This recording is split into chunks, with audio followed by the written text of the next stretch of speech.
কৃষ্ণ।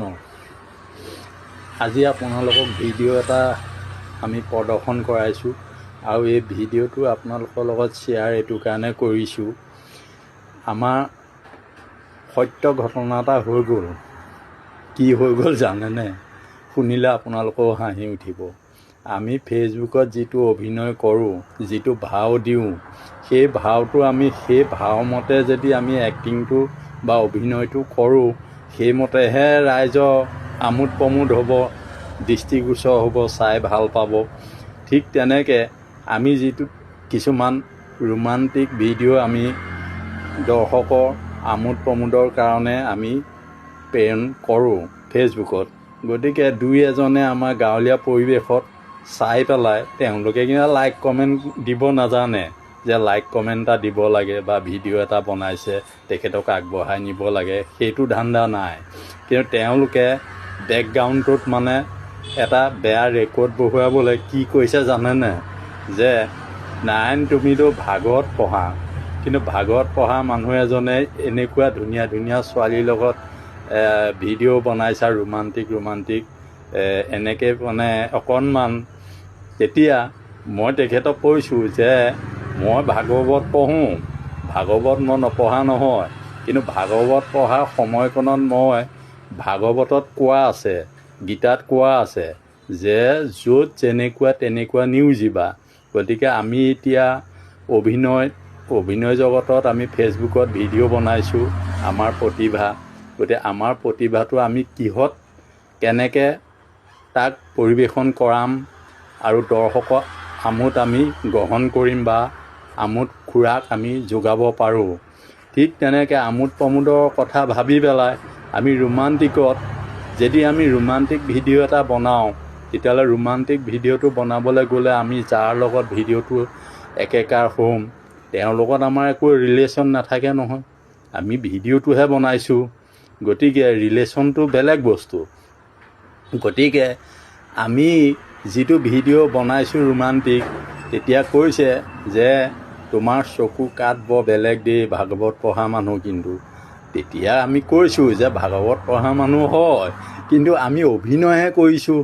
অভিনয়ত আমাৰ প্ৰতিভাটো আমি দেখুৱাব লাগিব। আমি যদি ভাওনা এখনত পৰশুৰামৰ ভাওটো লওঁ, তেতিয়াহ'লে পৰশুৰামৰ ভাওটো ল'বলৈ যাওঁতে আমি গীতাখন কাষলি তলত লৈ গ'লে হ'বনে? কেতিয়াওতো নহয়। আমি হাতত গীতাখন লৈ গ'লে হ'ব জানো?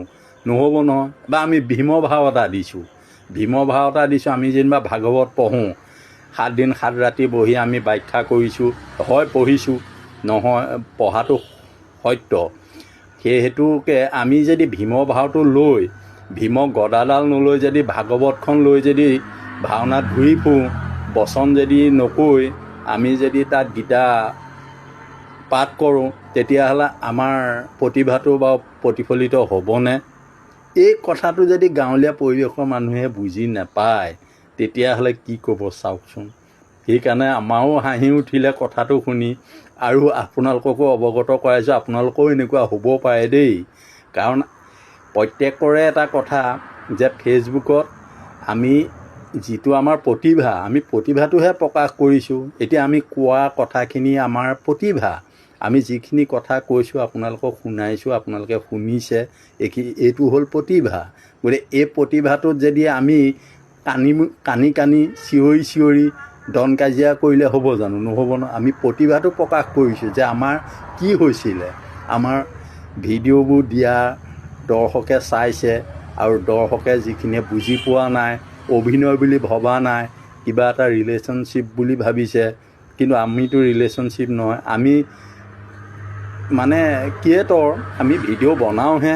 আমি বিভিন্ন ধৰণৰ ভিডিঅ' বনাব পাৰোঁ, তাত কি আপত্তিটো আছে? একো আপত্তি নাই। গতিকে আমি মানে কি আৰু হাঁহি ৰখাবই পৰা নাই কালিৰ পৰা। সেইকাৰণে আমি এই ভিডিঅ'টো আপোনালোকক অৱগত কৰাইছোঁ আৰু শ্বেয়াৰ কৰিছোঁ যে এনেকুৱাও মানুহ বৰ্তমান আছে গাঁৱলীয়া পৰিৱেশত।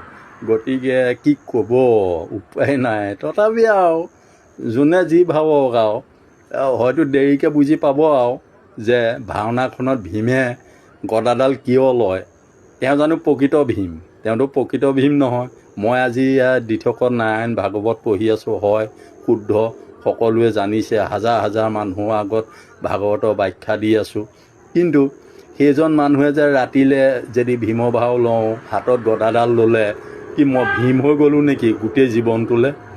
চাওকচোন, এনেকুৱাও হয় পৰিস্থিতি। গতিকে আপোনালোকে আকৃষ্ট চাব দেই, মানুহৰ কথা শুনিলে কিন্তু বিপদত পৰিব। আপোনালোকে মাত্ৰ আপোনালোকৰ যিখিনি অভিনয়, আপোনালোকৰ যিখিনি মানে প্ৰতিভা, সেইখিনি কিন্তু বিকাশ কৰি যাওক।